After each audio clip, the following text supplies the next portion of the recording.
بسم اللہ الرحمن الرحیم. میں ہدایت ہوتی اس وقت مردان میں موجود ہوں. یہاں پہ تیز ترین بارش کا آغاز ہو چکا ہے. یہ بارش کل سے شروع ہے اور یہ محکمہ موسمیات کے مطابق یہ بارش 4 دن تک جاری رہے گا.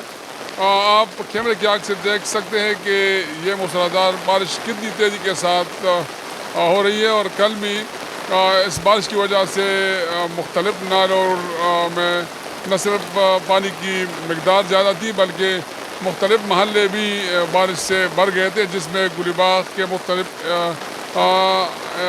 گلی کوچے اور ہوتی کے اور خصوصاً وسcم کے تقریباً 3-4 فٹ یہاں پہ پانی کڑا ہے. اور اس حوالے سے Wsscm کی جو ٹیمیں ہیں وہ بھی سرگرم ہے، لیکن چونکہ بارش پورے مردان میں ہو رہی ہے اور بہت زیادہ ہو رہی ہے تو اس حوالے سے نہ صرف Wsscm کے اہلکاروں کو مشکلات کا سامنا ہے بلکہ مستقل کمیٹی کے اہلکاروں کو بھی مشکلات کا سامنا ہے. اس حوالے سے ڈپٹی کمشنر مردان حبیب اور سٹی میئر ہمایت اللہ مایار نے مختلف علاقوں کا دورہ کیا اور وہ بھی بارش کے حوالے سے جو نقصانات ہیں اس کا ازالہ کر رہے ہیں، عوام سے مل رہے ہیں تاکہ اس کو زیادہ سے زیادہ ریلیف پہنچایا جا سکے.